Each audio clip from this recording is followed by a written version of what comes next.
yang bersuka cita hari ini boleh lambaikan semua tangannya. Haleluya.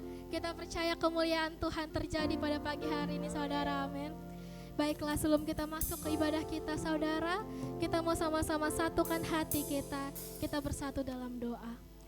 Haleluya Bapa, haleluya Yesus. Terima kasih Tuhan, terima kasih Bapa untuk rahmat-Mu Bapa, untuk kebaikan-Mu Bapa bagi setiap kami Tuhan. Sehingga Bapa, pada hari ini Tuhan, kami bisa berkumpul bersama Tuhan di gereja-Mu di tempat ini Bapa. Bapa, Engkau yang sertai kami Tuhan. Biarlah Bapa roh-Mu Tuhan menyala-nyala Bapa atas setiap hati kami Yesus. Haleluya Yesus. Bertahtalah Bapa pada pagi hari ini Tuhan. Terima kasih Yesus. Haleluya, amin. Mari saudara kita angkat satu penyembahan. Yesus kau sungguh baik. Haleluya Yesus. Oh ya Bapa, terima kasih Yesus. Haleluya. Oh ya Bapa,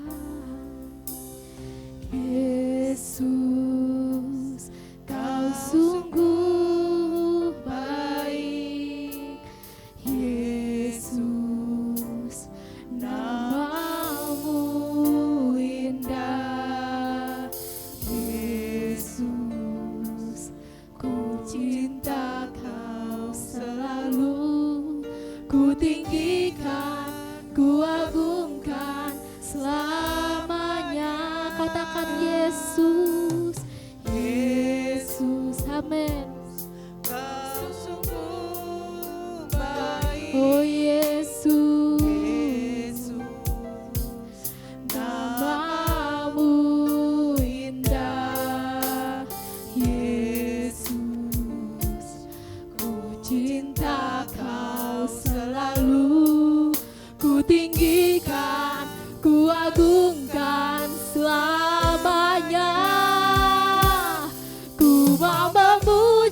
Bapak Ibu saya undang untuk bangkit berdiri. Benar Bapak, Kau yang layak Yesus.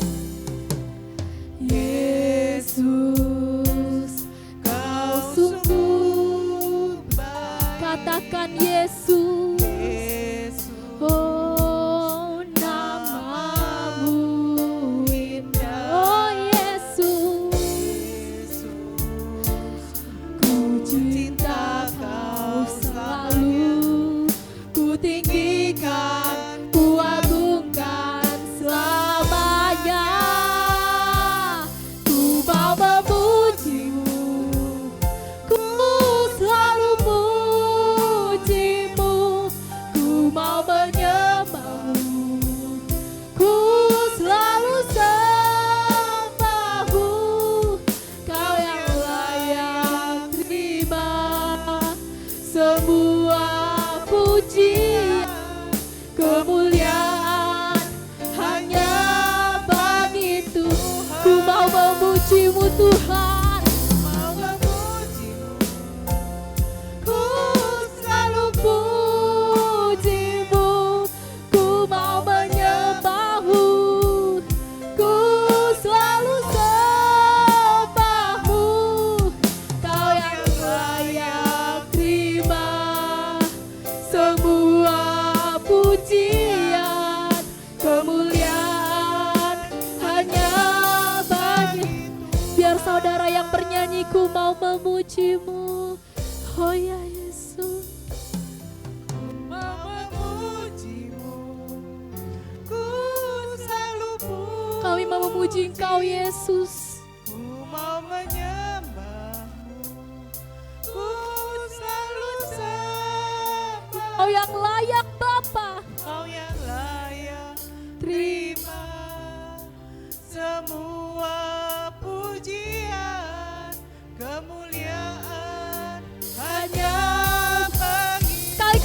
Ku mau memujimu, ku mau memujimu, ku selalu pujimu, ku mau menyembahmu, ku selalu sembahmu. Kau layak Yesus, terima semua pujian, kemuliaan hanya.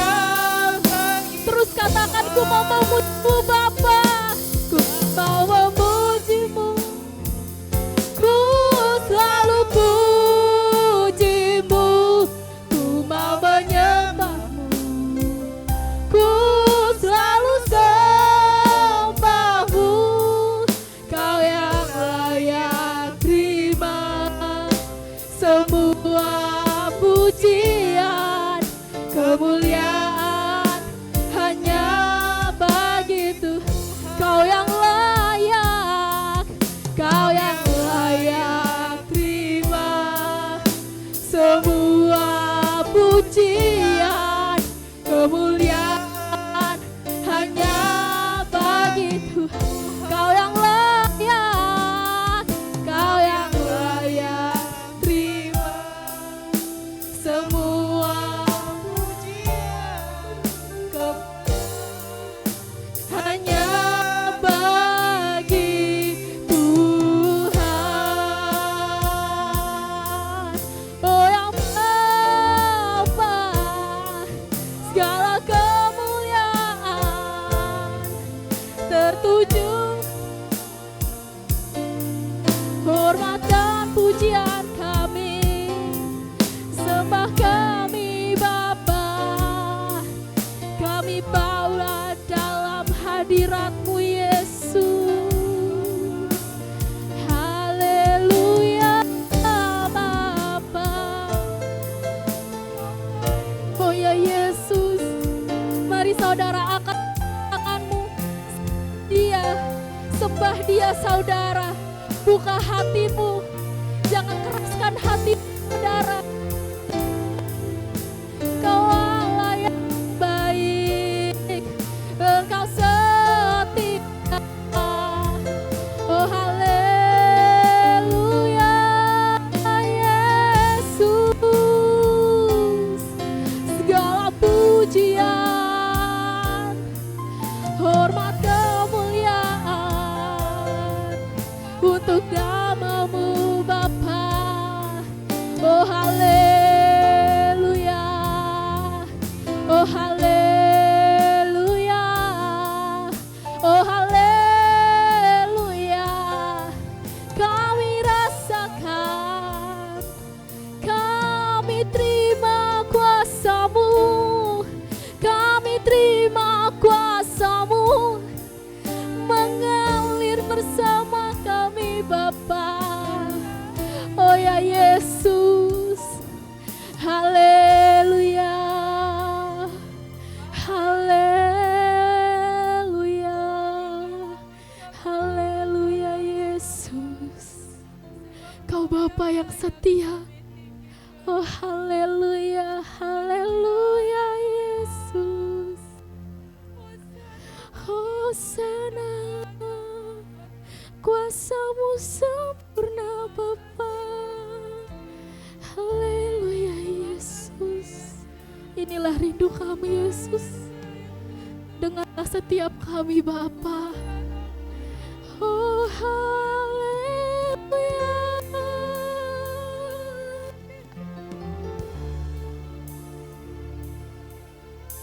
Kau termulia. Oh ya Bapa. Haleluya Yesus. Segala puji untuk-Mu Bapa. Haleluya. Oh haleluya. Terima kasih Yesus. Terima kasih. Kau Bapa yang setia Yesus. Haleluya. Kau tak pernah tinggalkan kami Bapa. Ya Rabba Yase. Haleluya Yesus. Katakan kau Bapa.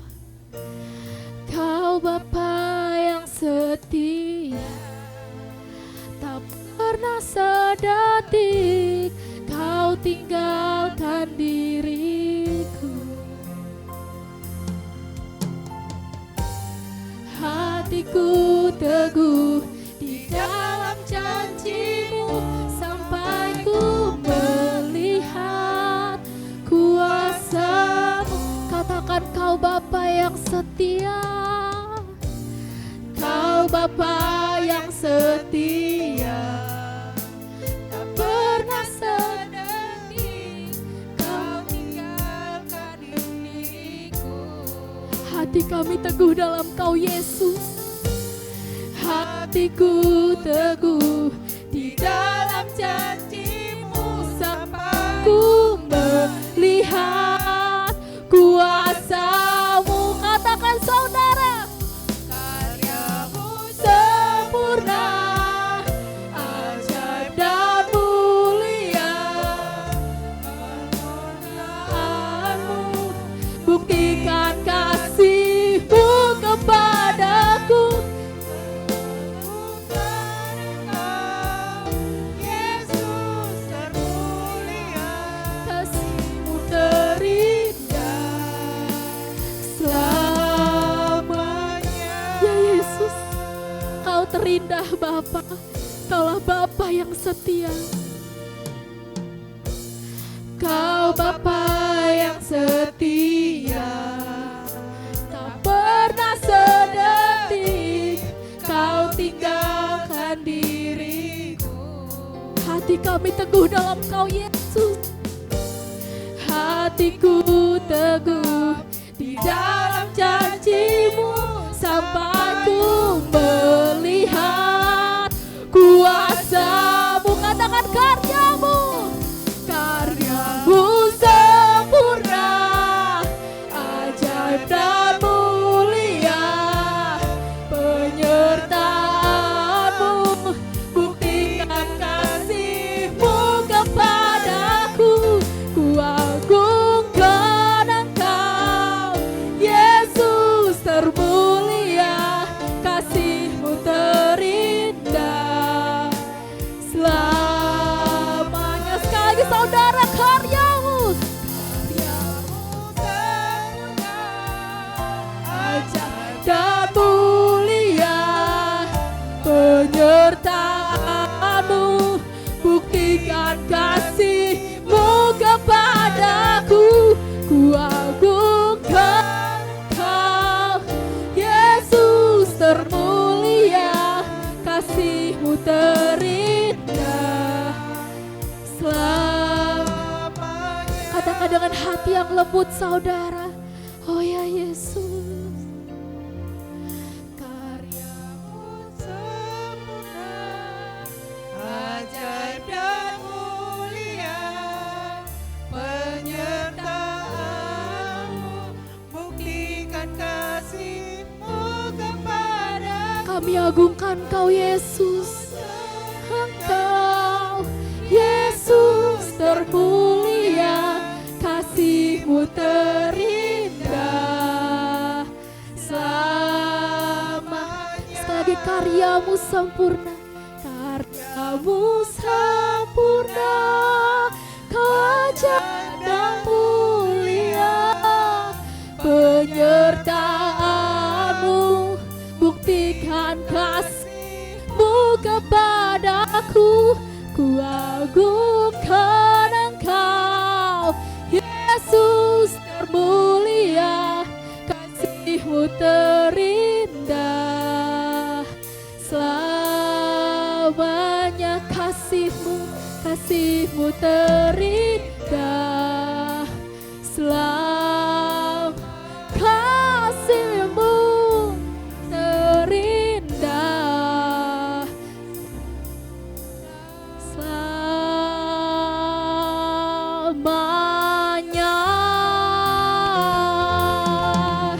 Oh Yesus, mari tepuk tanganmu saudara.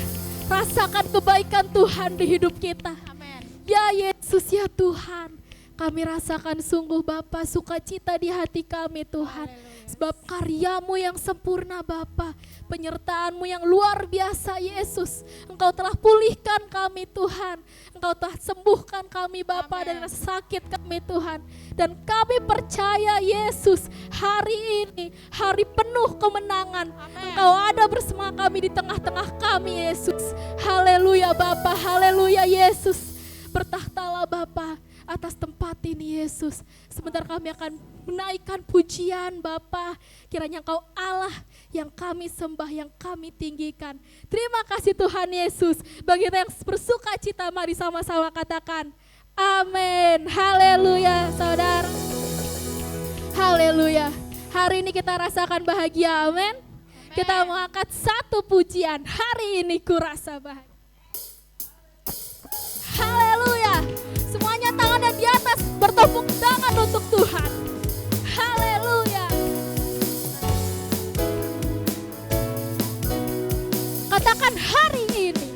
Hari ini ku rasa bahagia, berkumpul bersama saudara seiman Tuhan Yesus.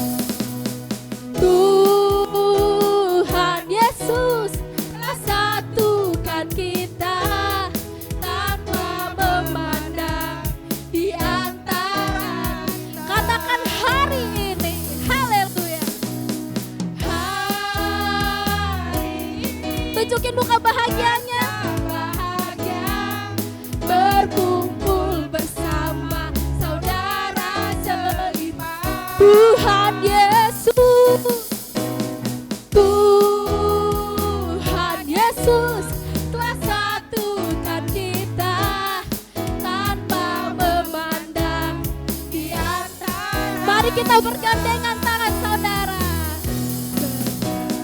Bergandengan tangan dalam kasih, dalam satu hati, berjalan dalam terang kasih.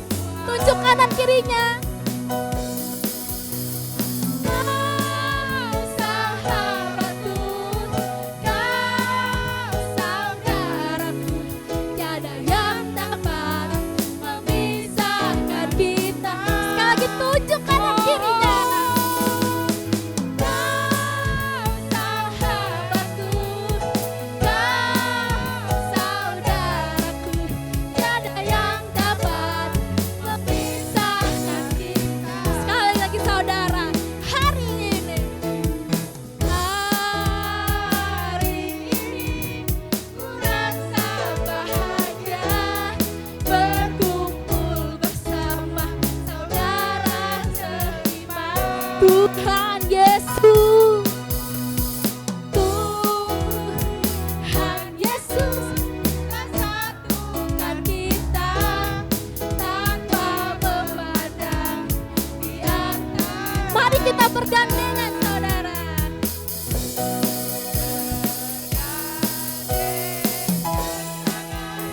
Dalam kasih, dalam satu hati, berjalan dalam terang kasih Tuhan. Kita mau tunjuk kanan kiri kita.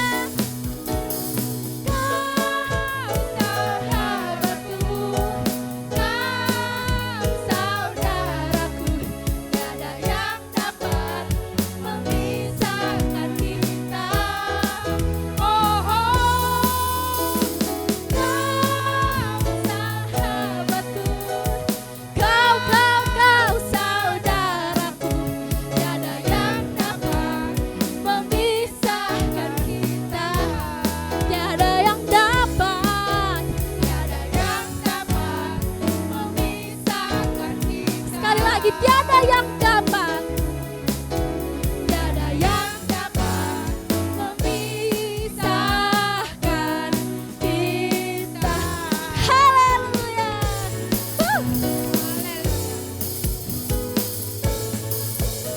Amin saudara. Kita rasakan sukacita, amin. karena kita berkumpul bersama. Kita mau sekali lagi tos kanan kiri kita. Kita katakan kita berkumpul dalam kasih Tuhan. Haleluya.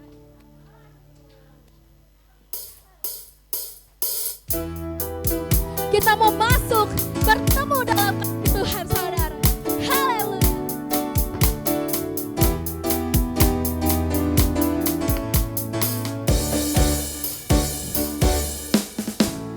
Bertemu dalam kasih-Nya, berkumpul dalam anugerah-Nya, bersukacita semua di dalam rumah Tuhan. Sekali lagi bertemu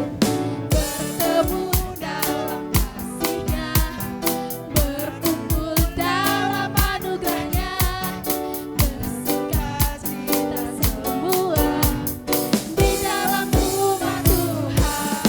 Oh, oh, saudaraku dan saudariku, Tuhan cinta dan mengasihimu. Mari bersukacita semua di dalam rumah Tuhan. Sorak, oh, oh, saudaraku dan saudariku, Tuhan cinta dan mengasihimu. Mari bersukacita semua di dalam rumah Tuhan. Sekali lagi kita bertemu dalam kasih-Nya, berkumpul dalam anugerah-Nya, bersuka sukacita semua di dalam rumah Tuhan. oh, saudaraku dan saudariku, Tuhan cinta dan mengasihimu. Mari bersukacita semua di dalam rumah Tuhan. Oh, saudaraku dan saudariku, Tuhan cinta dan mengasihimu. Mari bersukacita semua di dalam rumah Tuhan. Mari bersuka, Mari bersukacita semua di dalam rumah. Mari bersuka, mari bersukacita semua di dalam rumah Tuhan. haleluya. Bapak Ibu saya undang untuk duduk kembali. Haleluya. Sungguh sangat merasakan kisah kasih Tuhan, amin saudara. Amin. Haleluya. Sekarang kita akan masuk ke dalam persekutuan yang lebih lagi. Kita mau bersekutu dalam Tuhan. Kita mau bersatu dalam firman Tuhan. Sebelum itu saudara, mari kita tundukkan kepala kita bersatu dalam doa. Haleluya Yesus. Benar Bapa, kasih-Mu yang luar biasa Tuhan telah menyelamatkan kami Bapa. Kalau sebentar Tuhan, kami akan mendengarkan sebagian dari isi hati-Mu Bapa. Biarlah Engkau Allah yang berfirman atas firman yang akan disampaikan Bapa pada pagi hari ini Tuhan. Kau berkati hamba-Mu Bapa, Kau urapi Bapa, agar firman disampaikan Tuhan bisa menjadi rema dan kekuatan bagi kami Yesus. Haleluya Bapa, terima kasih Tuhan untuk kasih setia-Mu. Haleluya, amin. Kita mau angkat satu penyembahan, menikmati kasih. Haleluya, saat indah kami bersama dengan Kau Yesus.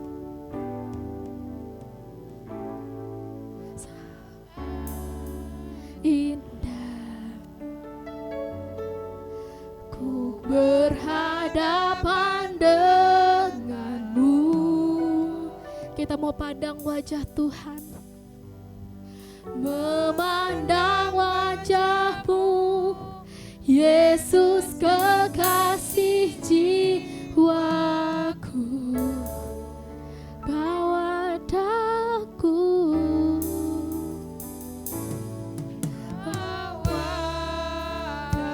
ya Bapa, erat dalam pelukan-Mu. Kita mau menikmati kasih dan indahnya hadirat. Kita mau angkat penyembahan dari awal. Saat indah, ya Yesus.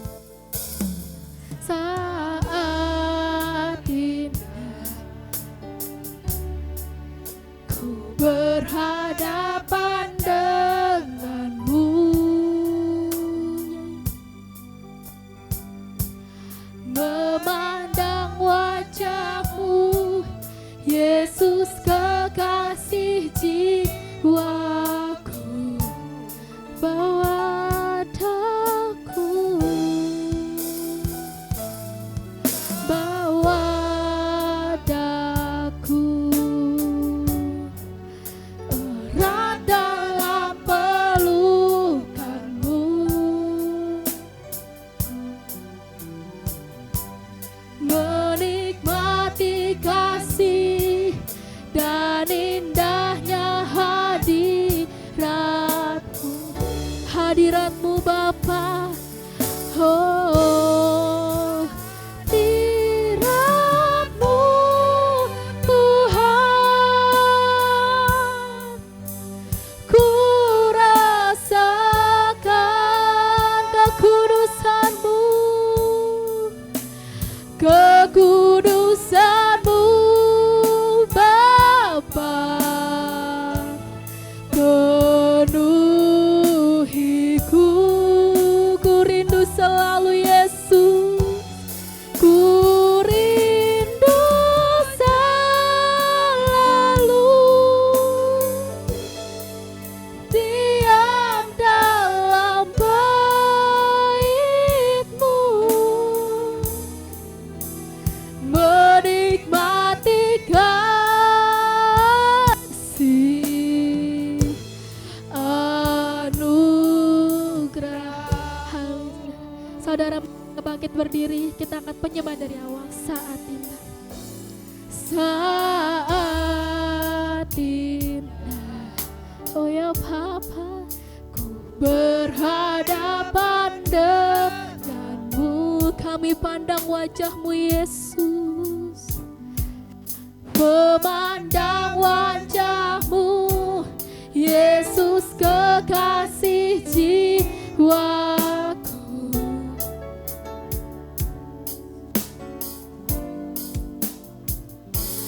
Bawa daku erat dalam pelukan-Mu, menikmati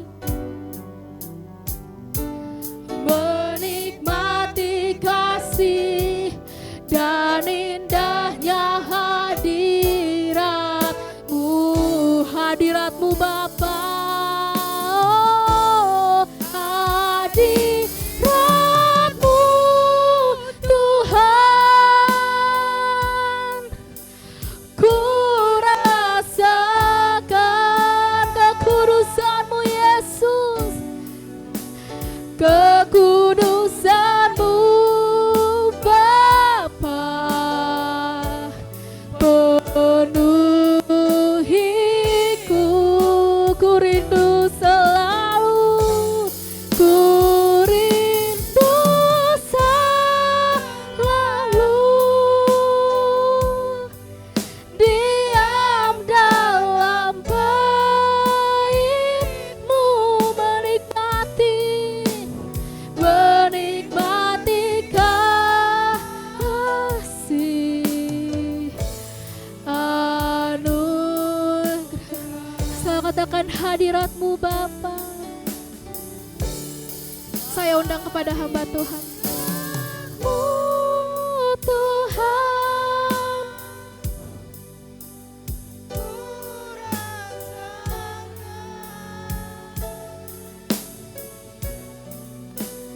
kekudusan-Mu Bapa, penuhiku, kami rindu selalu Yesus, ku rindu selalu diam dalam bait-Mu, menikmati kasih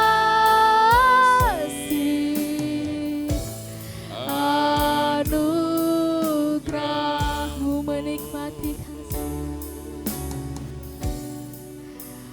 menikmati kasih anugerah-Mu,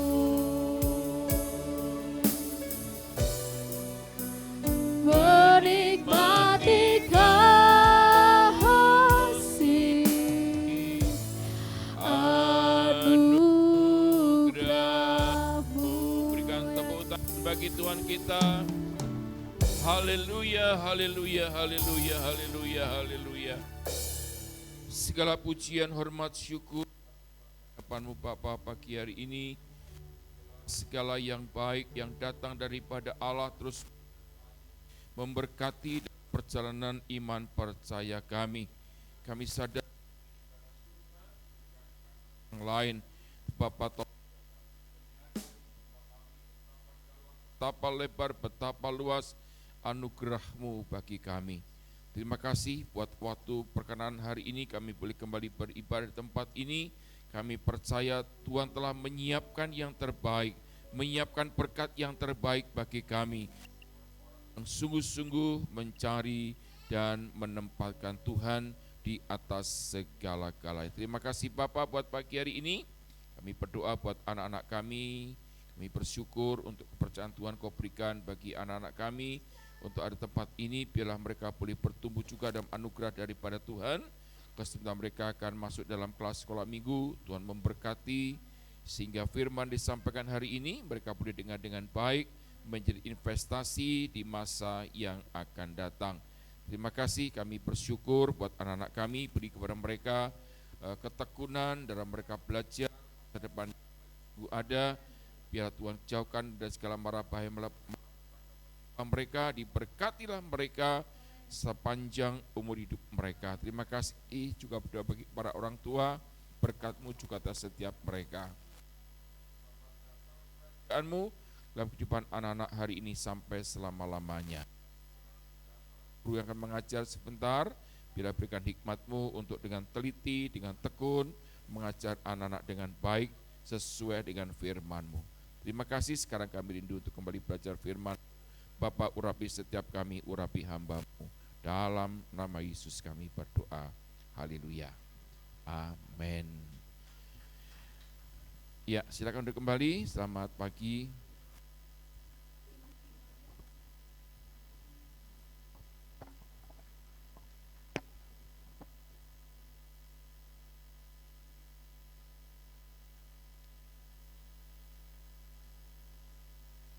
Ya, selamat pagi semuanya. Shalom. Tentunya kabar baik untuk kita semua hari ini, kita boleh kembali beribadah kepada Tuhan. Baik, hari ini secara kalender gereja kita sedang ada dalam perayaan hari Pentakosta, ya. Kita sedang ada dalam perayaan hari Pentakosta, di mana Roh Kudus dicurahkan sesuai dengan apa yang tercatat di dalam kitab Kisah Para Rasul pasalnya yang kedua. 10 hari setelah hari kenaikan Yesus ke surga. Nah, mari kita akan belajar hari ini dalam peristiwa Pentakosta, apa yang kita akan dapatkan supaya kita boleh memahami betapa pentingnya kita belajar akan pribadi daripada Roh Kudus. Baik, saya mengajak Bapak Ibu untuk kita bersama-sama membaca dan melihat, menyimak dengan baik dari Kisah Para Rasul pasalnya yang kedua, Kisah Rasul pasal kedua. Kita membaca dari 41 sampai dengan 47. Baik, saya akan membacakan dalam versi FAYH.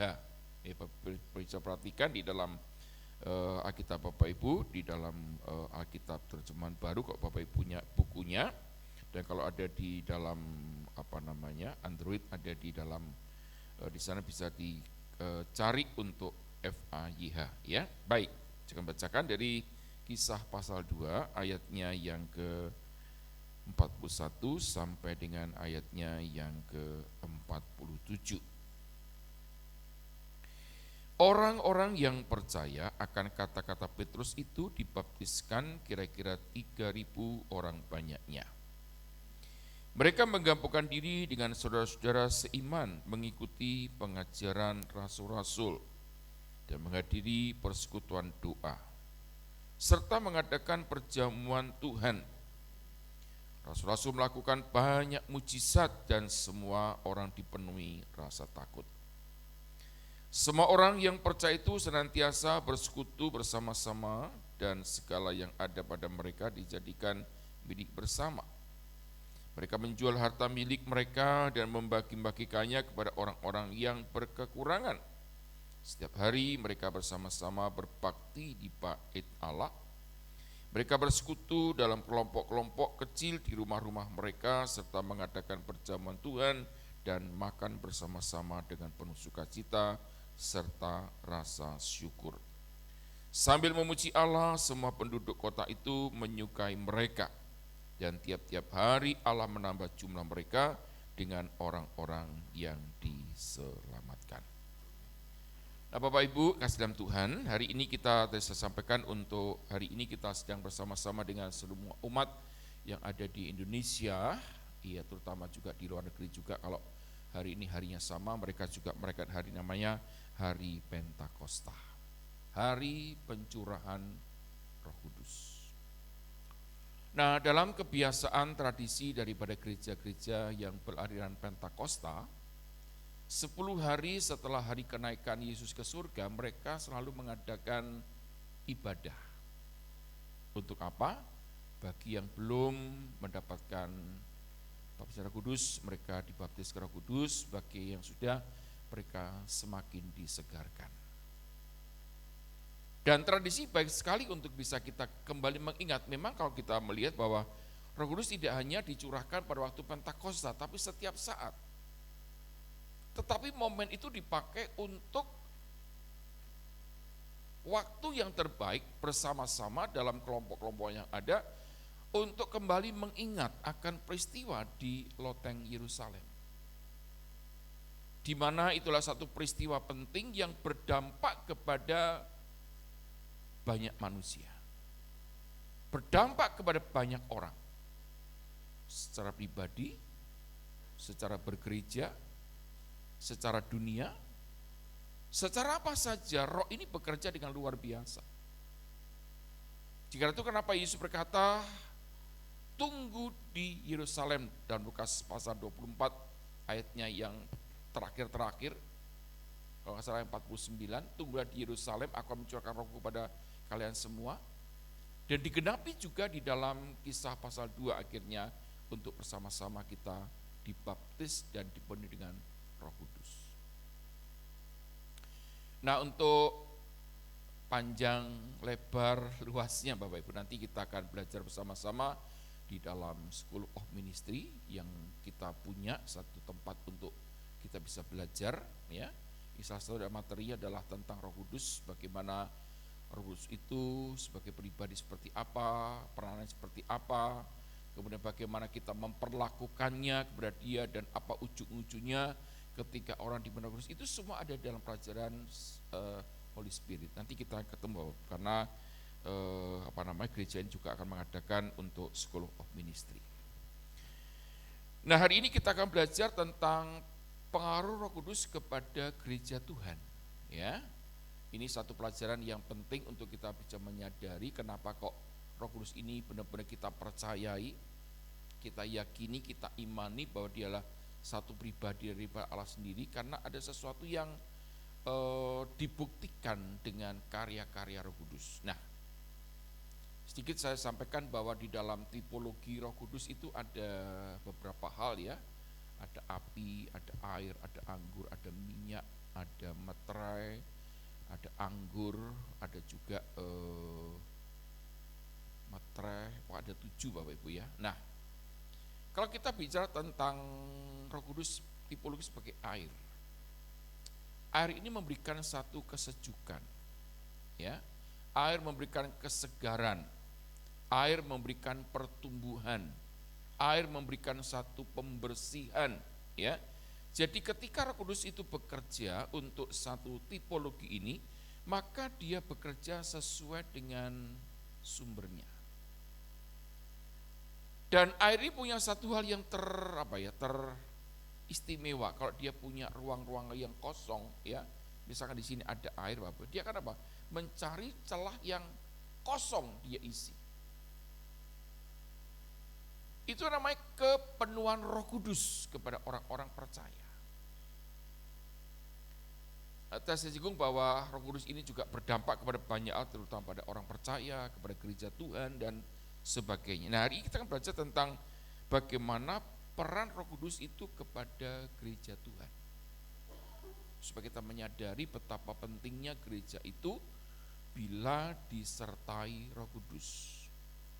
Dan apa dampaknya bila gereja itu tidak disertai Roh Kudus.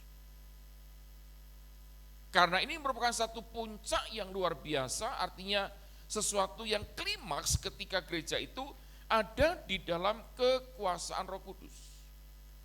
Apapun gerejanya, ya. Nah, kita tahu bahwa gereja Betani awal mula, ya memang kita lihat perjalanan gereja Betani bukan perjalanan yang mudah, tetapi di awal-awal daripada kegerakan Pentakosta khususnya di Indonesia, gereja kita termasuk gereja yang menjadi pelopor. Artinya pendahulu daripada gereja-gereja lain, ya. Terutama di dalam kegerakan untuk menghormati Roh Kudus. Dan bukti nyata sampai hari ini kita bisa melihat karya-karya Allah itu benar-benar luar biasa. Tetapi hari ini kembali kepada zaman yang ada, terjadi yang namanya banyak pergeseran-pergeseran. Terjadi banyaknya penyimpangan-penyimpangan akan arti esensi daripada sebuah nilai-nilai gerejawi. Hari ini gereja memaksakan untuk relevan dengan apa yang ada di dunia ini. Sehingga gaya dunia dimasukkan dalam gaya atau model satu gereja. Itu sebabnya ketika kita bicara tentang Roh Kudus ini, kita akan kembali mengingat betapa peran itu sangat penting. Ya.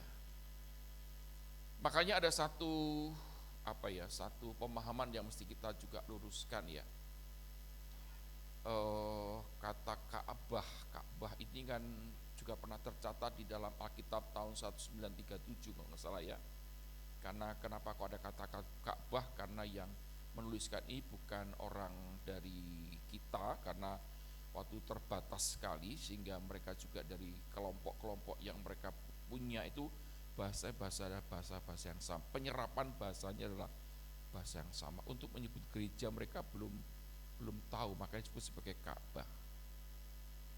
Nah, saya tahu satu pujian lama, Bapak Ibu.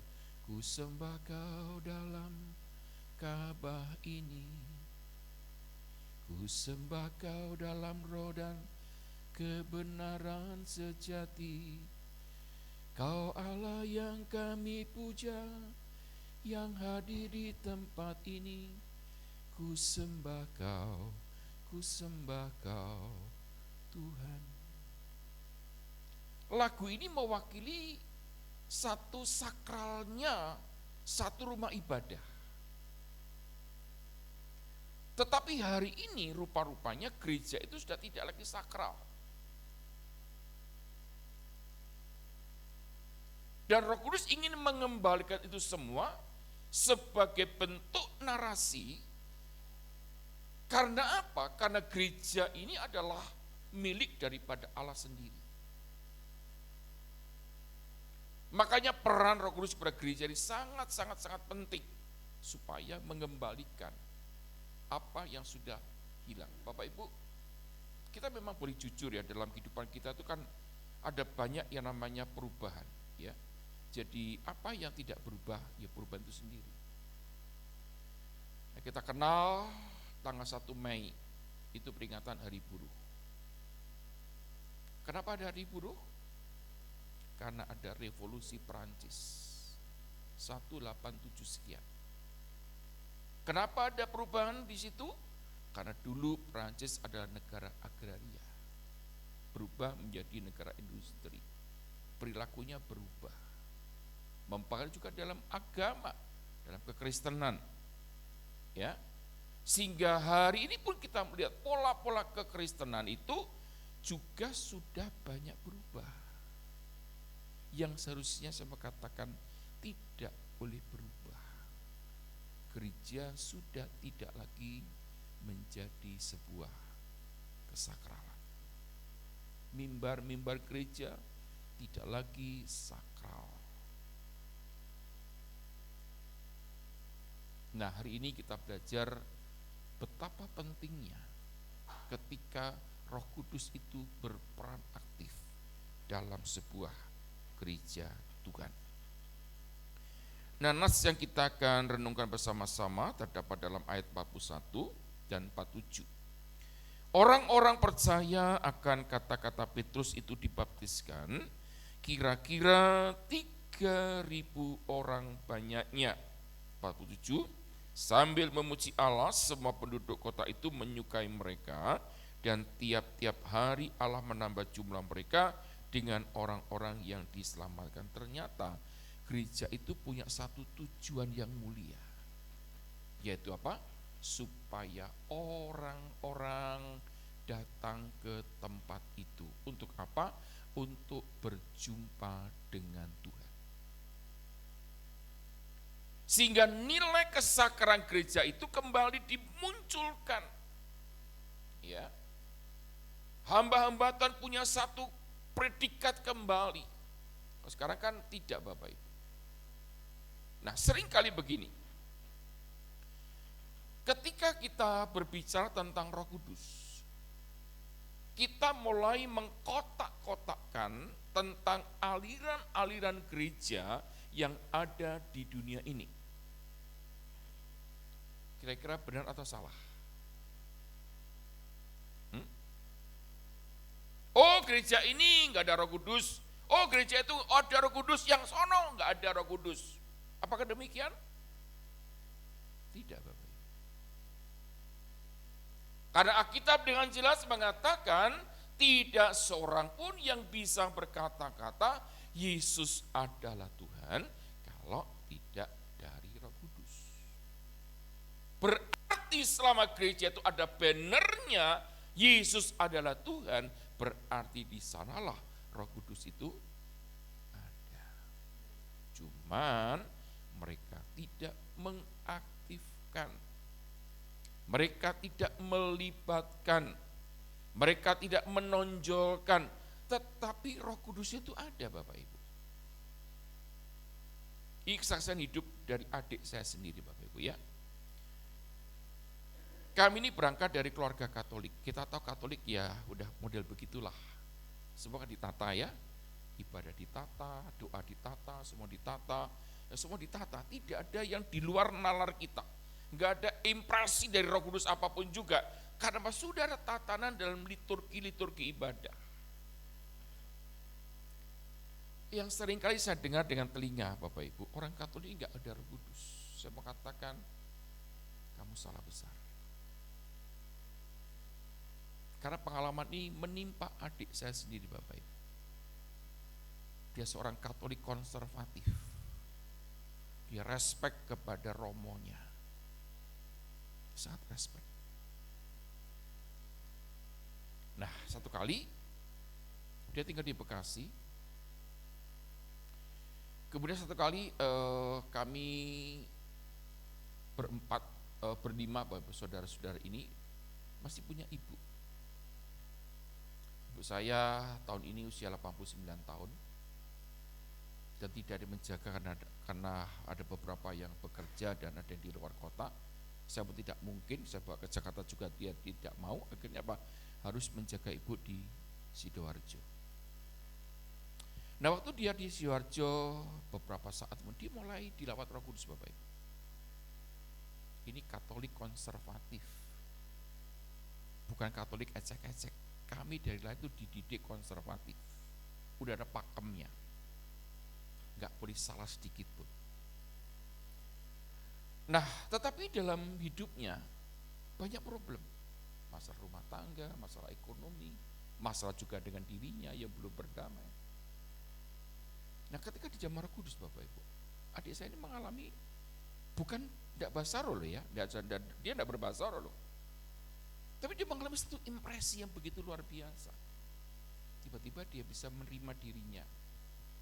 Dan perjalanan sekian puluh tahun, 50 tahun Bapak Ibu, dia bisa menerima namanya Ana. Ana ternyata bukan orang biasa, anak ciptaan Tuhan. Dia berdamai dirinya, Bapak Ibu. Dan Roh itu mengerjakan demikian rupa. Jadi kalau kita bicara tentang penuh Roh Kudus, bukan cuma berbahasa, tapi bagaimana esensi itu ada dalam kehidupan kita. Dia berdamai dengan suaminya, dengan keadaannya Bapak Ibu. Ya.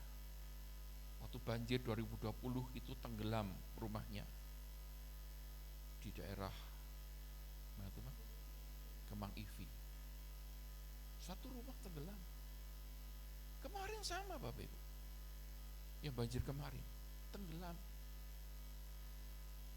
Barang-barangnya habis. Tapi dia bisa berdamai. Tidak mudah. Roh Kudus menjamah hidupnya. Dan hari ini Bapak Ibu, dia selalu menempatkan Tuhan itu indah sekali. Bahkan apa? Dia punya mesbah. Jam 6 sore dia selalu dengan Tuhan. Tidak basarul Bapak Ibu.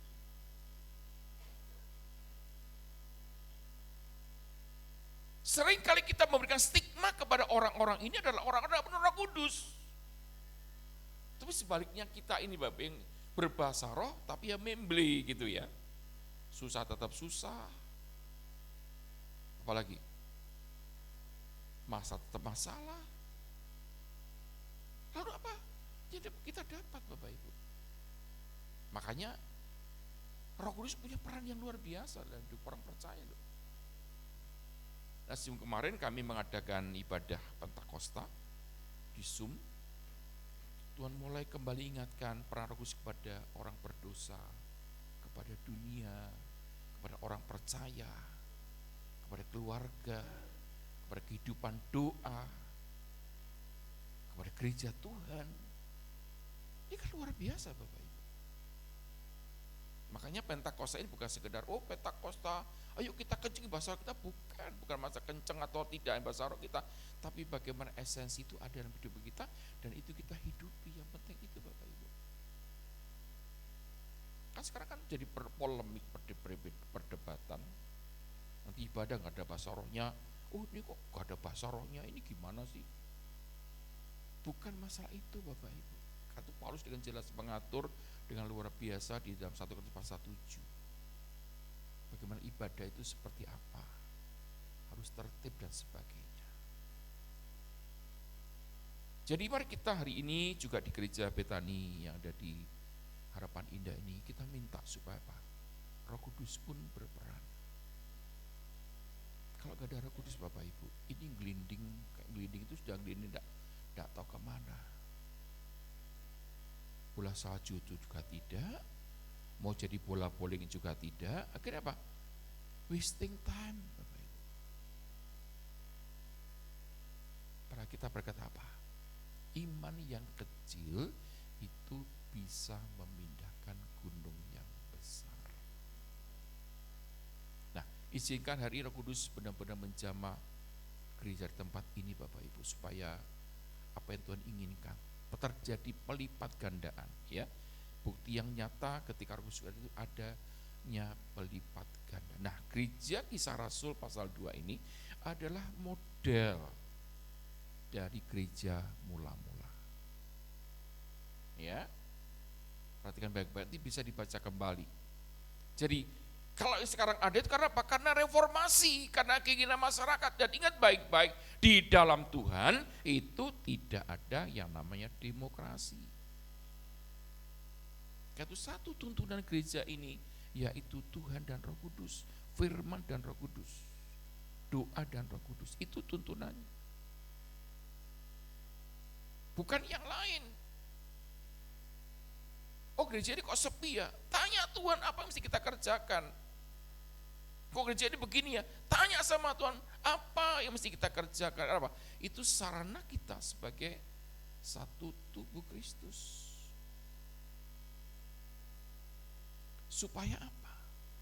Supaya jiwa-jiwa, bukan merek gerejanya, bukan gedungnya, tetapi supaya apa? Jiwa-jiwa. Katakan jiwa-jiwa, jiwa-jiwa datang kepada Tuhan.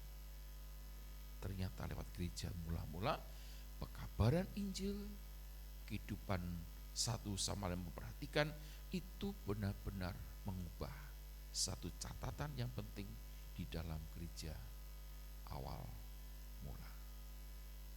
Siapa rindu gereja kita alami yang demikian rupa?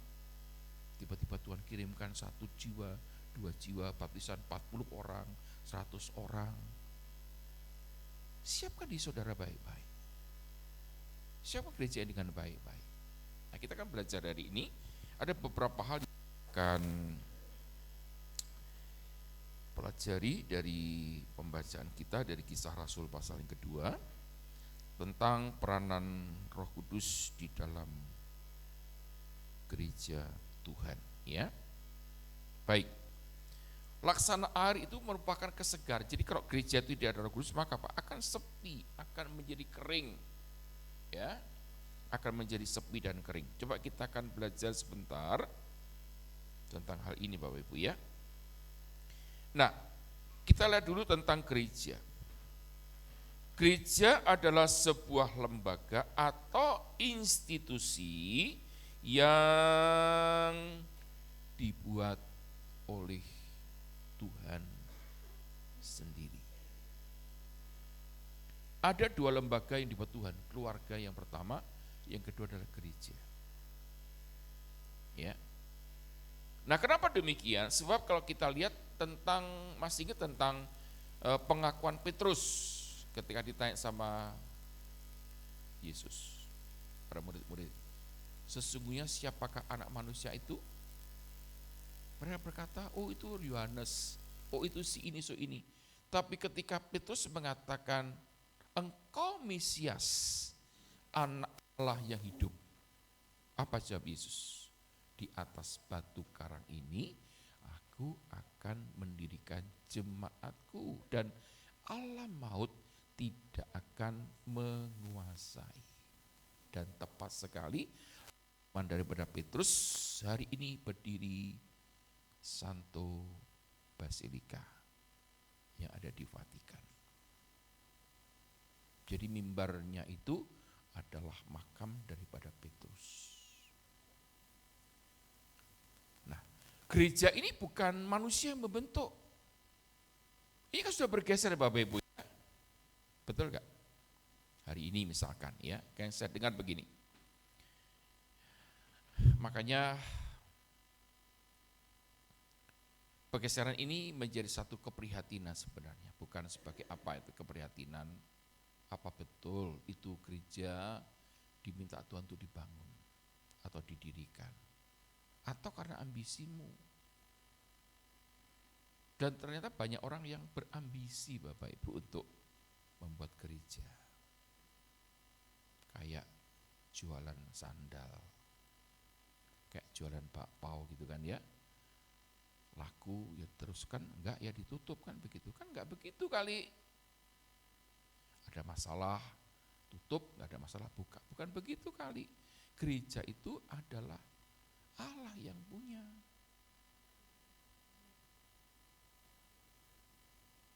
Karena itu kita berdoa Bapak, untuk gereja Betani tidak ada yang pakai ruko. Semua ada gedung sendiri. Ini saya melihat hatinya Pak Alex seperti itu Bapak Ibu. Kalau gereja ya gereja saja. Jangan restoran, jangan apalagi diskotik Bapak Ibu. Mungkin kalau saya boleh katakan begini ya. Memang di awal-awal daripada saya melayani itu kan pergerakan luar biasa Bapak Ibu. Saya Betani waktu itu buka di salah satu mall di pertokoan namanya Wijaya. Itu di gedung bioskop Bapak Ibu. Ya, jadi model teater begitu ya, jadi mimbar di bawah sana, ini yang jemaatnya ada di atas begitu.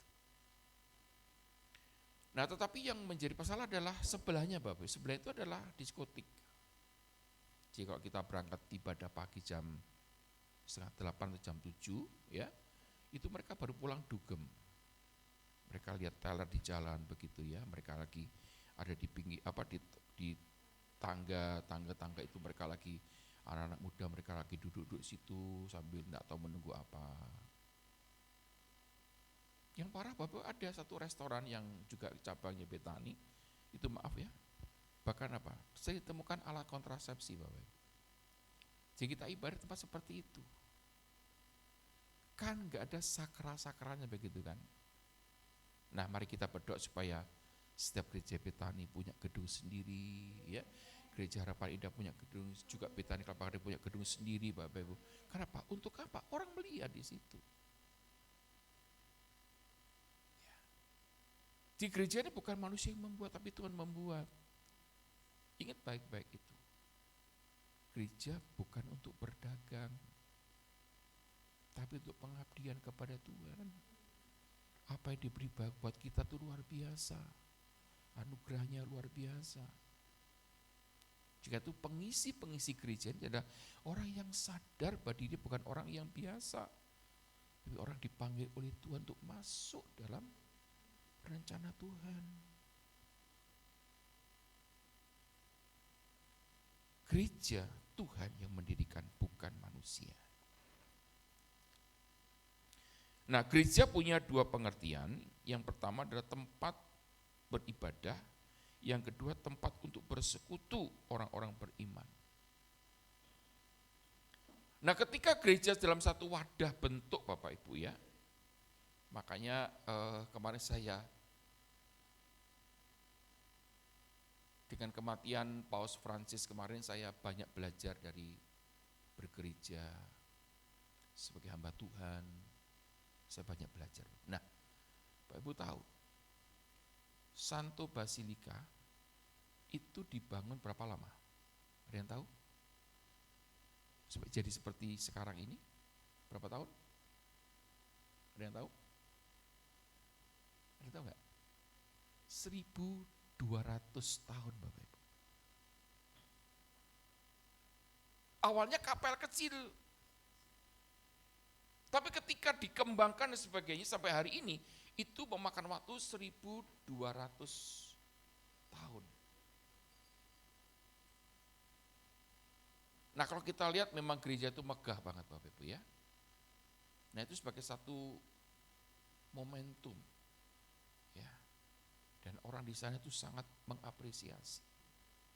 Makanya nanti saya berdoa sekali lagi gereja Betani dimanapun berada, enggak ada yang sewa, enggak ada yang kecil-kecil, semua adalah bentuk gereja dan itu benar-benar merupakan kehadiran Tuhan ada di situ.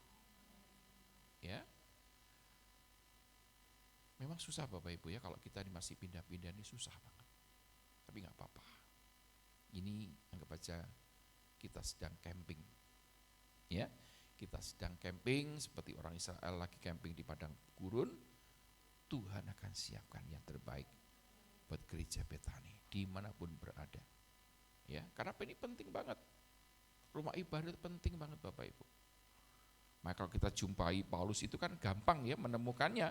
Di mana selalu ada sinagoga. Itu pun tiap kota cuma satu tempat ibadah Bapak Ibu.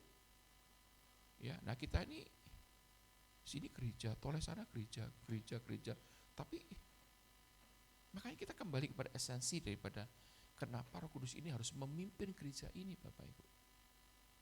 Nah, kalau bicara bukan cuma gereja ini, tapi juga gereja di mana saya juga melayani Bapak Ibu. Satu pekerjaan rumah yang tidak mudah, tapi saya percaya, ya apa yang kita rindukan sesuai dengan firman Allah, Tuhan pasti mendengar. Ada tempat untuk bersekutu. Tadi jelaskan ya, harta mereka adalah milik bersama, ada kehidupan kasih, mereka berkumpul bersekutu di rumah mereka masing-masing. Itu sesuatu yang luar biasa. Nah, pola-pola ini mari kita kembalikan kepada dunia bergereja kita. Jangan ditinggalkan. Jangan ikut yang enggak karu-karuan Bapak Ibu. Ya. Sekarang kan ya begitulah keadaannya. Ya. Biar kita buat seperti sederhana tapi punya makna. Saya cuma satu bilang sama ibu kemarin waktu kalau kita punya gereja, saya akan paparkan itu tentang Via Dolorosa. Saya buatkan ornamen nanti di situ. Orang melihat Bapak Ibu ya, oh ini peristiwa dialami di sini. Bukan peristiwa yang gampang. Bukan peristiwa yang biasa, tapi peristiwa yang luar biasa. Untuk apa? Untuk kita hendak kembali. Betul enggak?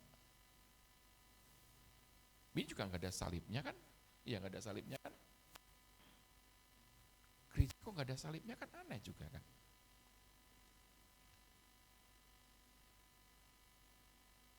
Maka tidak ada yang mengingat kita Bapak Ibu, ini tempat apa.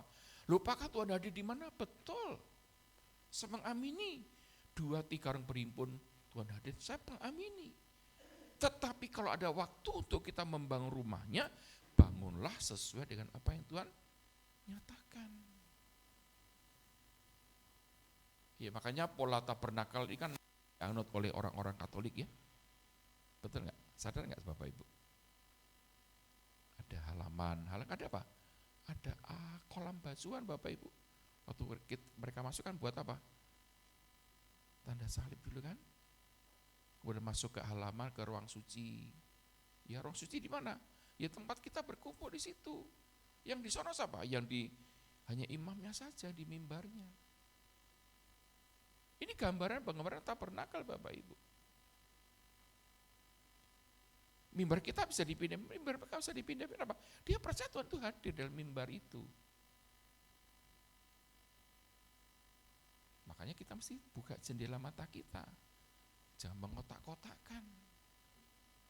Kita belajar Bapak Ibu. Loh, kalau kita lihat, ada gereja yang mimbar tinggi banget, kenapa? Supaya lihat jemaatnya di situ. Ada nggak yang tidur? Kan begitu. Jadi desain itu adalah desain yang saya percaya Tuhan memberi, karena kalau kita lihat dalam Keluaran pasal 25 ya, Musa, buatlah tempat kudus bagiku supaya umatku beribadah kepadaku. Kan cuma satu Tuhan mau. Dia bawa keluar untuk ibadah, buat tempat untuk ibadah, enggak ada yang lain Bapak Ibu. Tetapi seringkali dalam gereja-gereja memasukkan nilai-nilai jasmani lebih daripada yang rohani. Bersekutu sih, harus bersekutu. Karena apa? Ini untuk apa? Untuk membangkang. Kita akan belajar ini. Ada beberapa hal Bapak Ibu ya. Nah, ingat baik-baik. Gereja Allah yang membangun dalam bentuk bangunan. Yang kedua, persekutuan. Saling mengenal, saling mengasihi, saling membantu, saling menolong. Hidup saling ini harus ada di gereja Tuhan. Jadi ingat baik-baik, gereja itu adalah tubuhnya Tuhan. Yesus itu kepala gerejanya. Jadi gereja tidak bisa berjalan sendiri tanpa pimpinan Roh Kudus. Nah, mari mulai kita berpikir sebagai pelayan. Berpikir sebagai jemaat. Loh kan sudah ada Pak Yohan dan Ibu, ada keluarga mereka, sudah kita serahkan kepada bapak-bapak dan ibu yang ada di sana. Bukan begitu Bapak Ibu. Tetapi setiap, kita ingat tadi ya, kan enggak ada, oh ini kelompok yang melayani, enggak ada. Semua orang, katakan semua orang terlibat aktif dalam perjalanan gereja itu Bapak Ibu. Enggak mungkin enggak ada yang bisa kita kerjakan, enggak mungkin. Ya, enggak mungkin enggak ada. Pasti ada. Sekecil apapun itu pasti ada. Dan ingat, sekecil apapun yang kita kerjakan jika untuk Tuhan itu dampaknya besar.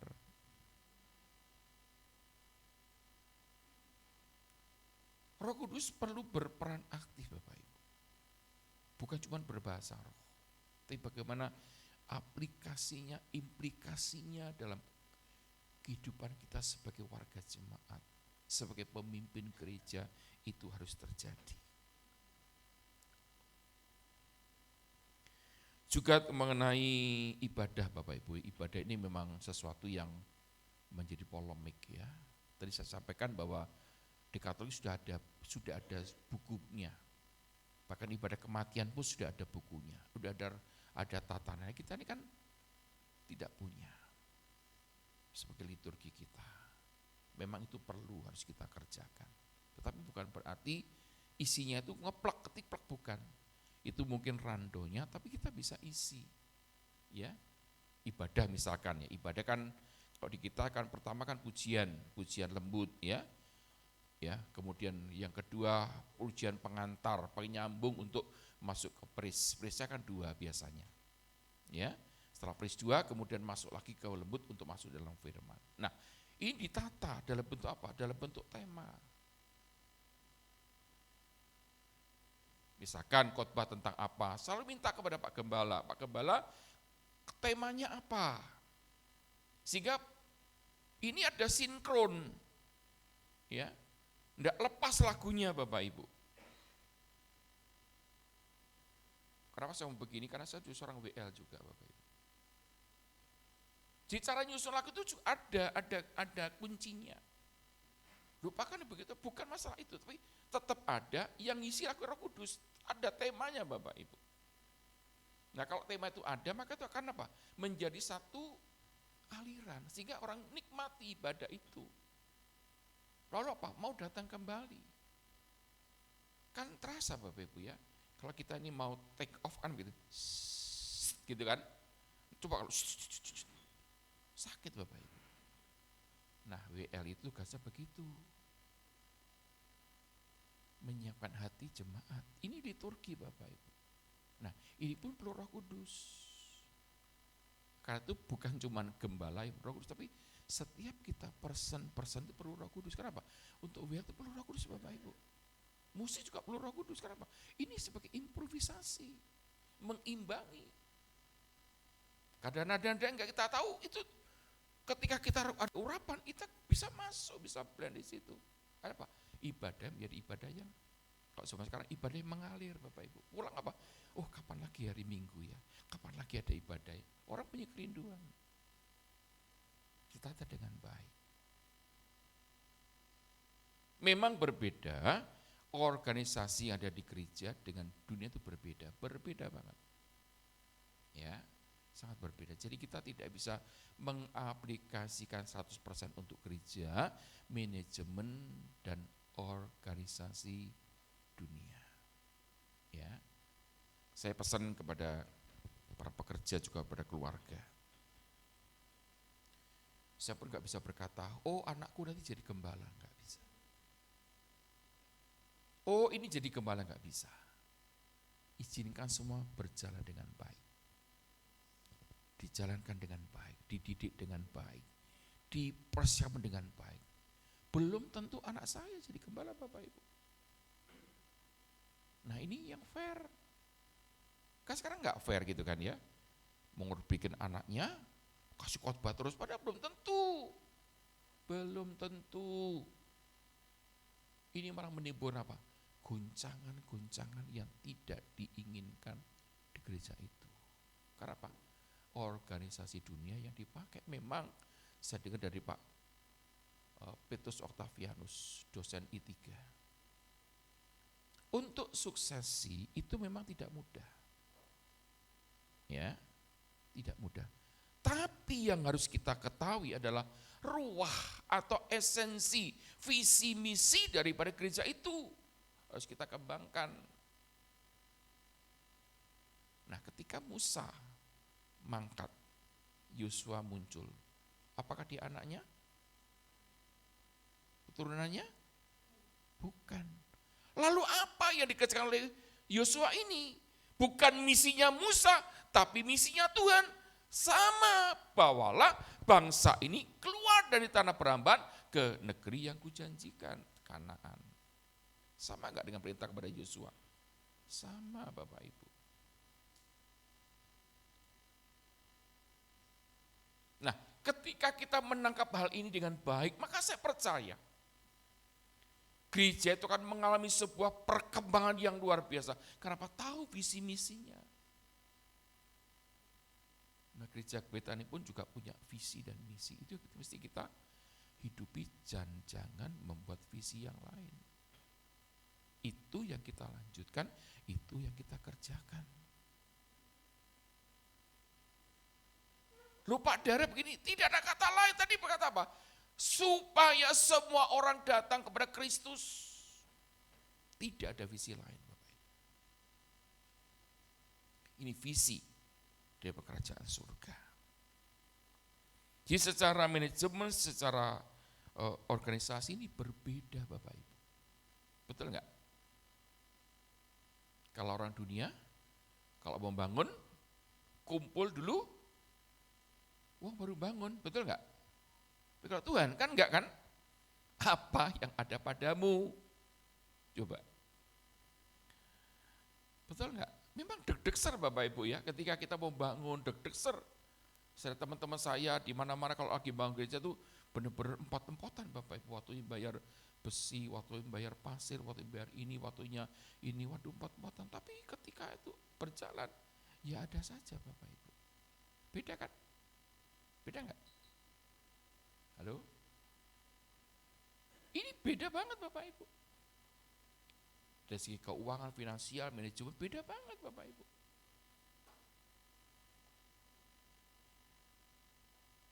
Kalau kita berkata kan bisa Pak pakai ilmu yang ada di dunia. Memang bisa, tetapi serapannya tidak 100%. Misalkan akuntansi, bisa saja. Sebagai bentuk tanggung jawab kepada Tuhan dan jemaat itu sah-sah saja. Tapi jangan sampai akuntansi ini menghambat dalam pelayanan. Pak Gembala, uang kita tidak cukup, jadi enggak ngapa-ngapain ya. Berkata, apa yang ada padamu. Ini enggak mudah, kalau Roh Kudus tidak apa? Tidak bekerja. Nah itu saya sampaikan, ada 8 hal Pak, cepat saja ya. Oke. Biarlah Roh Kudus menjadi satu sentral di dalam apa namanya, di dalam gereja kita ya. Dan juga gereja di mana saya melayani. Karena apa? Di sana ada satu hal yang kita pelajari. Coba slide-nya ditayangkan. Slide nomor berapa setelah ini coba? Setelah dua setelah ini. Oke. Ya ini. Oke. Roh Kudus memiliki peran sentral dalam gereja sebagai jiwa yang menjiwai, menggerakkan kehidupan ini, Pak. Visi misi harus dari Roh Kudus, Bapak Ibu. Ya, tentunya ada visi besar dari gereja Betani yang tidak boleh diabaikan, tetap diserap dan itu menjadi bagian utama. Kita dengan mengejawantakan. Yang kedua, gereja percaya bahwa Roh Kudus adalah perwujudan kasih dan tuntunan Tuhan kepada umatnya. Jadi kehidupan kasih itu ada. Ya, ingat kalau kita punya kasih dalam jemaat, waduh sudah mau apa saja gampang, ya. Mau rekreasi oke, mau ibadah doa pagi oke, mau ibadah doa malam oke, enggak usah disuruh-suruh. Betul enggak? Ini pengalaman di gerejanya Pak Alek waktu itu begitu. Ya. Bahkan dunia mengakui belum pernah ada doa malam jam 10 malam itu dihadiri oleh 3.000 jiwa. Nah, Surabaya kan punya pendukung, Bapak. Ada kota-kota pendukung, kota yang ada di sekitarnya. Ada di Pasuruan, dari Probolinggo, dari Malang. Itu mereka apa? Doa malam jam 10, Bapak Ibu. Mereka enggak diundang. Mereka dengar dan mereka datang. Karena apa? Ada satu luapan kasih daripada Tuhan ada di gereja itu. Saya kembali mengingat perjalanan gereja ini akan semakin baik lagi. Ya, saya ini sekarang miris Bapak dengan kondisi gereja kita ini miris.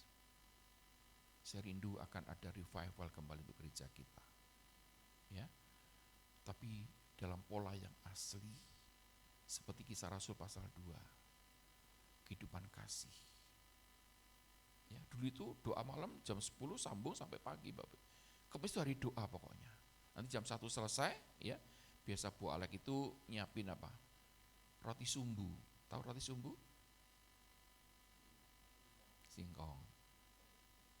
Singkong rebus, banyak gitu, ada kopi, ya. Jadi yang mau terus lanjut jam sampai 5 pagi, mereka juga banyak Bapak Ibu. Sekitar 100 orang. Wah, luar biasa bukan? Pokoknya di Manyar tuh enggak ada hari libur Bapak Ibu. Dari Senin ke Minggu, Minggu ke Senin, enggak pernah libur. Ada aja orang datang yang konseling lah, yang inilah, datang terus. Karena kita rindu seperti itu Bapak Ibu ya. Mengalami yang namanya Pak, kasih mula-mula.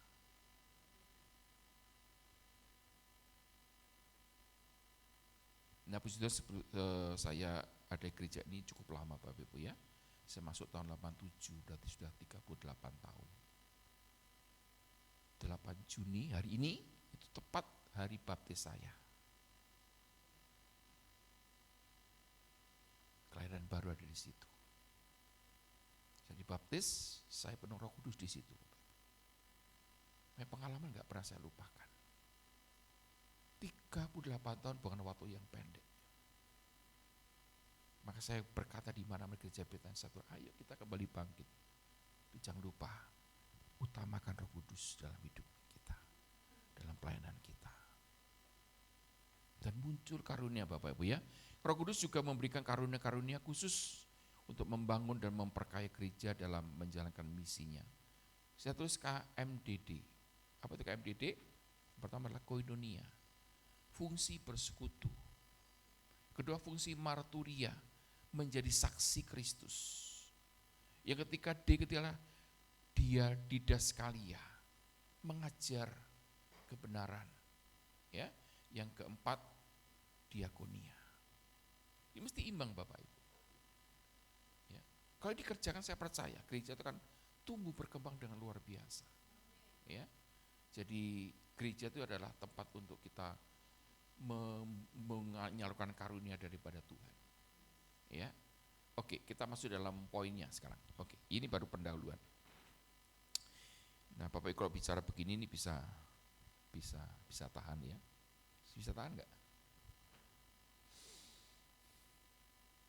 Kalau satu seminar kecil ini saya bisa Bapak Ibu ya. Saya bisa bicara lama juga bisa, pendek juga bisa.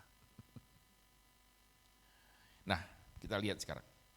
Berapa peran penting Roh Kudus dalam gereja Tuhan? Menurut Kisah pasal 2 ya, menyatakan jiwa gereja. Ada satu panggilan yang tidak dapat diukur dengan apapun juga. Panggilan bergereja. Teringat, gereja adalah bangunan yang didirikan oleh Allah sendiri. Dan memang gereja itu punya Tuhan Bapak Ibu. Ya. Nah, sekarang ada pembatasan-pembatasan yang saya pikir juga banyak hal yang mesti kita juga doakan ya supaya SKP 2-3 menteri ini bisa dicabut, kemudian ada kemudahan-kemudahan yang ada. Ternyata di lapangan juga gak gampang ya. Di Tanjung Priok Bapak Ibu itu ada beberapa gereja yang sudah lama, udah puluhan tahun bangun gereja nggak bisa, nggak dapat izin. Ya, kalau kita lihat puluhan tahun kan sebenarnya kan gampang, ya. Nah, saya tertarik dengan ini Bapak Ibu, Gereja Katolik Santo Yakobus yang ada di Kelapa Gading. Saya lihat sejarah ini, wah memang luar biasa Bapak Ibu. Ini memang gereja ini kalau tidak Tuhan tuh memang nggak bisa kok. Ya, jadi di Pulau Mas, jadi Kelapa Gading dulu kan cabangnya Pulau Mas, mereka menyebut sebagai stasi. Ya, dulu dia dapat itu di Lapiasa. Ya, itu Lapiasa itu gedungnya untuk gereja itu Bapak Ibu. Tapi karena pertimbangan banyak sehingga oleh pemerintah direlokasi. Relokasi akhirnya ke belakang, ke Pegangsaan. Ya, sekarang jadi Santo Yakobus sekolahnya mereka. Dan ternyata tidak dibangun karena apa? Terlalu jauh. Akhirnya enggak tahu bagaimana Romo di situ punya kenalan dari pejabat angkatan laut. Dikasihlah tanah sekarang ada di Yakobus. Bisa menampung itu paling besar 23.000 orang Bapak Ibu. Berjalan lagi buka cabang di Kim Taigon. Kemarin diresmikan menjadi gereja paroki bukan stasi, jadi paroki sendiri. Jadi perkembangan ini saya mau katakan ini karena apa? Untuk menunjang dan pekerjaan Tuhan yang luar biasa. Dan saya katakan gereja Katolik itu gak pernah sepi Bapak Ibu. Apalagi dengan tekanan dengan Gua Marianya. Tempat berdoa itu banyak orang datang tiap hari Bapak Ibu. Doa pagi datang, jam 10 ada orang datang. Ini luar biasa. Seharusnya gereja seperti itu. Ini ruangnya harus ada Bapak Ibu. Betul enggak? Ini maaf ya, seperti kayak di Gunung Kawi. Pernah dengar kata Gunung Kawi ya? Pernah dengar? Atau pernah jadi korban di sana? Nah, kenapa harus sana? Kenapa? Ada ruangnya yang membangkitkan semangat. Nah, Roh Kudus ini seperti itu Bapak Ibu, bukan acaranya, tapi ruangnya ini yang penting. Dengan ruah ini menjadi apa? Orang datang kepada Tuhan. Orang datang lagi dan datang lagi kan begitu. Jadi Roh Kudus menyatakan apa? Jiwa gereja itu sendiri. Betul enggak? Sama aja kalau kita ke restoran Bapak, udah makanannya enggak enak, pelayanannya enggak nyaman, mau datang lagi enggak? Enggak. Tapi kalau enak, pelayanannya luar biasa, datang lagi enggak? Datang. Bahkan apa? Ngajak orang lain. Kan begitu. Sama dengan gereja. Kalau ada ruahnya itu terjadi seperti itu. Yang berikutnya, Roh Kudus akan mengajar dan membimbing. Nah ini Bapak Ibu, mengajar dan membimbing ini banyak yang gagal. Ya, saya prihatin dengan satu gereja di Kelapa Gading Bapak Ibu ya. Jadi ada gereja, memang gereja ini gereja yang termasuk lama ya. Jadi gereja Katolik, yang pertama dulu itu ada gereja Pantai Costa di daerah Vespas itu. Kemudian gereja Katolik muncul, kemudian ada gereja satu lagi Bapak Ibu. Ini gereja yang lama berarti. Nah itu papa mamanya menggembalakan, kemudian dia punya anak perempuan, punya anak laki. Nah tahun kemarin anak laki itu izin sama papanya. Pak, aku tidak sevisi dengan papa, aku buka gereja sendiri. Baik tidak? Sah-sah saja. Nah, papanya padahal sudah mendelegasikan tugas-tugas kecuali Pak aku tak keluar dari gereja ini, aku mau buka resto kan sudah clear ya. Betul enggak? Mas ngerti ya? Kan sama kan? Gereja yang diserahkan pada dia, kan sudah pasti ya, ini aku sudah serahkan pada ke kamu, tolong kelola dengan kakakmu. Tapi si adik ini enggak mau, dia pergi. Kalau dia buka restoran, dia buka toko pakaian, enggak ada persoalan, tapi ini buka gereja Bapak Ibu. Apa kata dunia kan begitu. Berarti apa? Pelajarannya belum lulus. Jadi Pak katanya kan enggak bisa. Ya kalau sah-sah saja kan. Tapi bukan maksudnya begini Bapak Ibu. Kalau memang mau buka gereja ya kenapa enggak dengan papa dan mamanya. Melanjutkan apa yang kurang diperbaikan begitu. Memang enggak gampang Bapak Ibu. Tapi sekali lagi kalau Roh Kudus berperan mengajar kita, itu kan menghasilkan sesuatu yang luar biasa. Ya. Jadi Roh Kudus mengajar, membimbing kita. Membimbing apa? Tadi, membimbing dalam kebenaran. Mereka mempercayai Tuhan sungguh-sungguh. Mereka saling mengasihi. Ya. Kemudian memberikan karunia, sudah kesinggung tadi ya, memberikan karunia. Jadi karunia ini sesuatu yang harus kita berikan kepada Tuhan. Kalau tidak enggak bisa Bapak. Karena apa? Karunia ini pemberian daripada Tuhan. Makanya kalau kita nanti belajar di Roh Kudus, kita akan menemukan hal ini. Apa beda talenta dengan karunia? Bakat dengan apa bedanya? Ya itu beda banget. Ya, itu mari kita menyadari bahwa Roh Kudus memberi kepada kita satu karunia. Karena karunia ini tidak diberikan kepada semua orang, hanya orang tertentu. Ya, nanti saya akan berikan kalau pas ada waktu untuk ngajar sama Bapak Ibu ya. Kemudian menyatukan dan mempersatukan. Ini tugasnya Roh Kudus ya. Menyatukan dan mempersatukan. Jadi memang tidak ada yang sama Bapak Ibu ya. Di dalam dunia ini tidak ada yang sama. Ya, suami istri pun enggak pernah ada yang sama ya. Yang ada adalah harus dicocok-cocokkan, harus disamakan, tetap bisa berjalan bersama-sama. Nah, memang kalau kita lihat gereja, karena sekarang ada perpecahan, enggak ada yang cocok Bapak Ibu. Enggak ada yang sama. Ya. Ya. Pokoknya hati-hati dengan acara-acara besar di gereja. Ya, gara-gara seragam, gara-gara menu makanan itu bisa bikin pusing kepala. Udah, serahkan bersama-sama nasi goreng sudah. Kalau mau ini sudah enggak usah bingung yang ini yang itu. Pokoknya yang mudah, yang simpel, yang bisa nikmat dan semua jalan dengan damai. Tolonglah Roh Kudus dalam hal ini. Ya. Seragam aja juga bisa bingung ya kalau waktu Natal gitu ya. Hijau, merah, putih. Mana? Kita ambil waktu yang banyak. Loh, orangnya hitam kasih hijau ya hilang Bapak Ibu. Kan begitu. Ayolah kita cari jalan damai ya. Kemudian Roh Kudus menghidupkan pelayanan, yang jelas ya, menghidupkan pelayanan. Jadi menggairahkan kita. Yang terakhir membantu pertumbuhan rohani, jelas ya, Roh Kudus membantu kita untuk bertumbuh, ya.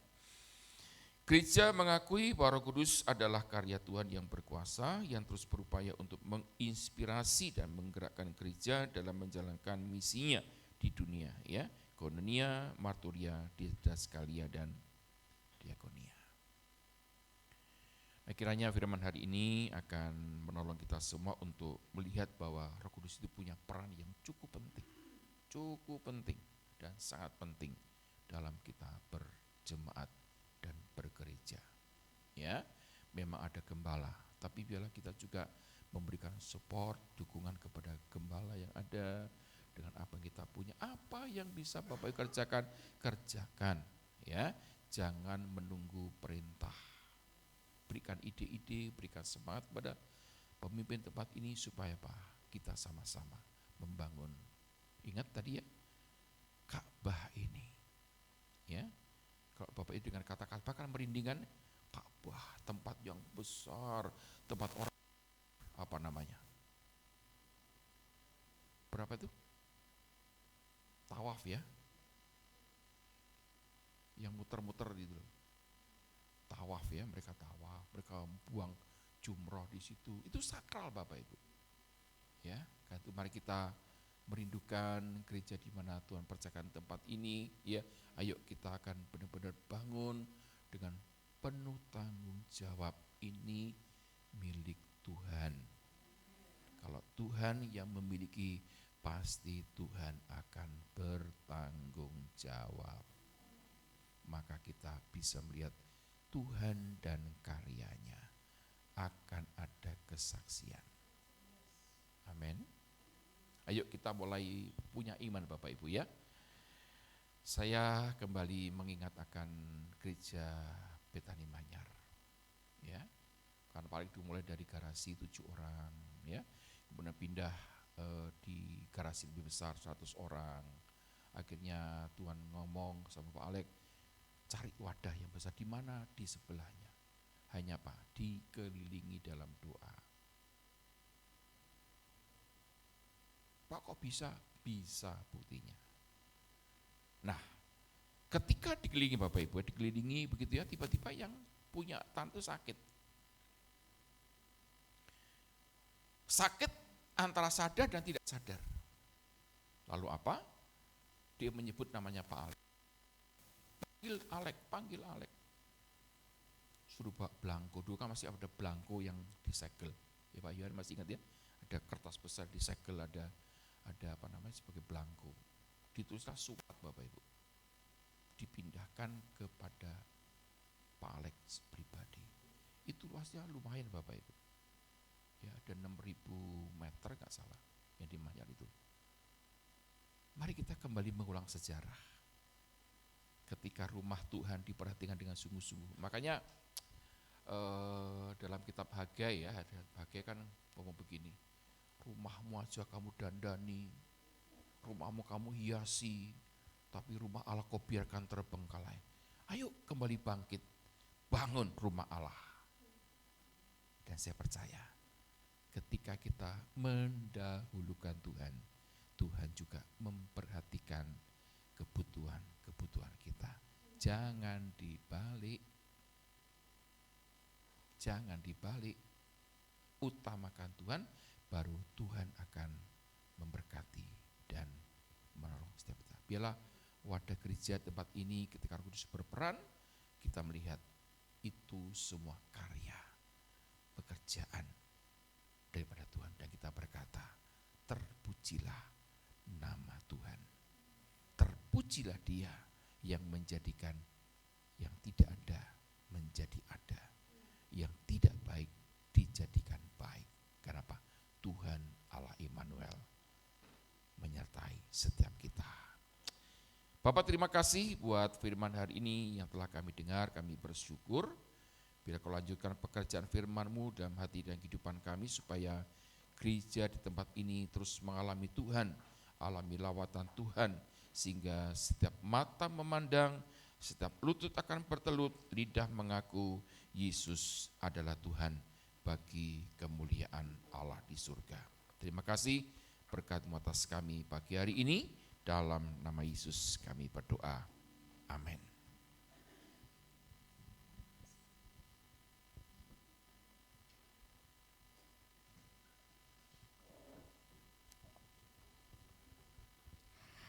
Haleluya saudara, firman luar biasa telah disampaikan oleh hambanya. Sekarang kita akan bersatu kembali, kita akan memberikan persembahan kita. Untuk persembahan Bapak Ibu bisa langsung taruh di depan, di kotak di depan, atau melalui QR. Baiklah, kita akan masuk ke dalam persembahan kita bersatu dalam doa. Bapa, terima kasih Tuhan untuk kasih setiamu Tuhan, untuk firman Bapa yang telah disampaikan oleh hamba-Mu Bapa. Kiranya firman Bapa yang disampaikan Tuhan bisa menjadi rema Tuhan untuk setiap kami Bapa dalam membangun gereja ini Bapa. Kami percaya Engkau Allah yang akan turut bekerja Bapa dalam segala yang kami lakukan Tuhan. Sebentar Bapa, kami akan memberikan persembahan kami Tuhan. Biarlah persembahan ini Tuhan Yesus bisa menjadi hal terbaik Bapa untuk kerajaan-Mu di tempat ini ya Bapa. Terima kasih Tuhan Yesus, haleluya, amin. Haleluya saudara, kita akan satu pujian, Bila Topan Keras.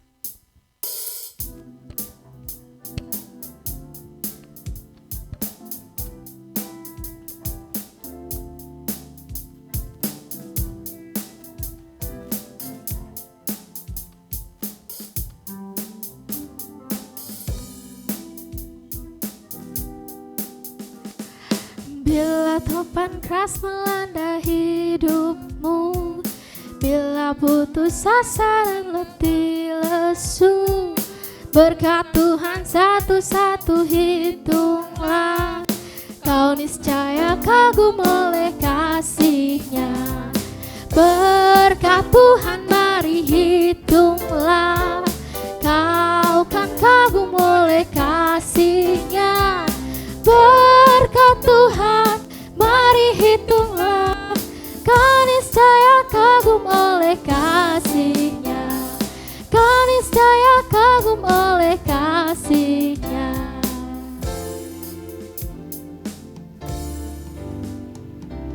Haleluya saudara, kita akan membacakan warta sepekan. Atas nama Gereja Betani Jemaat Immanuel, kami mengucapkan terima kasih atas pelayanan yang telah diberikan oleh hambanya, Bapak Pendeta Budi Prasojo. Kiranya terus Tuhan berkati dalam pelayanan dan kesehatan Bapak. Baik saudara, warta untuk sepekan, doa semalam suntuk akan kita adakan pada hari Jumat ini. Kami mengundang Bapak Ibu sekalian untuk bisa menghadiri ibadah doa semalam suntuk kita yang akan diadakan hari Jumat ini. Kita akan membaginya dalam 2 sesi. Kita akan mulai dari jam 10 malam sampai dengan jam 12 malam. Lalu kita akan istirahat dan kembali melanjutkan di sesi kedua kita pukul 2 pagi sampai dengan pukul 5 pagi. Biar kita sama-sama saudara bersatu dalam ibadah doa malam suntuk kita. Untuk ibadah youth, ibadah WBI, dan ibadah doa pengerja untuk Sabtu ini diliburkan karena ada ibadah doa semalam suntuk, dan kita akan kembali bertemu saudara di ibadah raya kita disertai dengan sekolah minggu pada minggu depan jam 10 pagi sampai dengan selesai di Gereja Betani Jemaat Immanuel. Baiklah, untuk cek kesehatan kita kembali adakan bulan Agustus. Bulan Agustus kita akan kembali mengadakan cek kesehatan saudara. Dan bagi saudara yang rindu melayani, bisa untuk menghubungi Ibu Gembala kita atau menghubungi Saudari Verlin. Baik, itu saja pengumuman pada hari ini saudara. Kita akan tutup ibadah kita. Kita angkat satu penyembahan sebab Kau layak. Untuk saudara saya undang untuk bangkit berdiri. Haleluya Yesus. Sebab Kau layak terima pujian, sebab Kau layak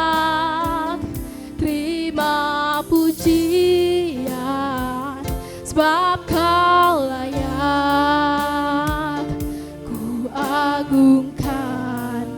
Yesus, Raja di atas segala raja, sebab Kau layak, sebab Kau layak terima pujian, sebab Kau layak terima pujian, sebab Kau layak ku agungkan. Yesus, Raja di atas segala raja, Raja di atas, Raja di atas segala raja. Kau Raja, Raja di atas segala raja. Oh ya Yesus. Haleluya Bapa, terima kasih Tuhan. Terima kasih Yesus untuk kebaikan-Mu Bapa, kasih setia-Mu Tuhan kepada setiap kami Bapa. Terima kasih untuk ibadah hari ini Bapa. Terima kasih untuk firman-Mu Bapa yang telah disampaikan Tuhan oleh hamba-Mu Bapa. Kiranya Tuhan Engkau pakai terus hamba-Mu Tuhan menjadi hal terbaik Bapa untuk kerajaan-Mu Tuhan. Pakai terus Bapa. Pendeta Budi Tuhan, dalam pengembalaannya juga Engkau berkati ya Bapa.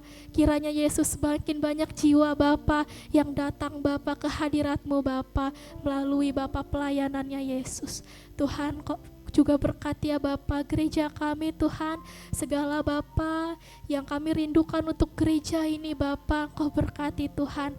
Kau juga berkati Bapa gembala kami Tuhan, dalam pelayanannya Yesus Engkau berkati Bapa, Engkau sertai Bapa segala yang ia lakukan Tuhan, Kau buat berhasil ya Bapa. Itu juga dengan keluarga besarnya Bapa, anak cucu serta mantunya Bapa. Kiranya kemuliaan-Mu terjadi Bapa atas seluruh keluarga besarnya Yesus. Itu juga gereja kami di tempat ini Bapa, biarlah kemuliaan-Mu dinyatakan Bapa atas tempat ini Bapa. Semakin banyak jiwa dimenangkan Tuhan melalui kasih setia-Mu Yesus.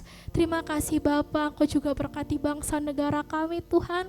Engkau yang tahu keadaan negara kami sekarang Bapa. Kami angkat tangan kami Bapa, kami berdoa untuk bangsa ini Tuhan bisa menjadi Bapa tempat yang baik ya Tuhan, yang aman untuk kami tempati Bapa. Pemerintahan yang Kau berkati Bapa, dari jajaran tertinggi sampai terendah sekalipun Bapa. Engkau yang telah Bapa memilih mereka, kami percaya Tuhan Engkau yang tumpang tangan atas mereka Bapa. Biar kemuliaan-Mu dinyatakan Bapa atas bangsa negara kami Tuhan Yesus. Kau juga yang sertai kami Tuhan dalam perjalanan kami Tuhan pulang. Kiranya Yesus kami bisa sampai di rumah kami dengan selamat Tuhan, tanpa kekurangan satu apapun Yesus. Terima kasih Bapa untuk berkat-Mu, terima kasih untuk kasih setia-Mu Tuhan. Sekarang kami rindu Bapa untuk menerima berkat yang daripada Engkau Yesus.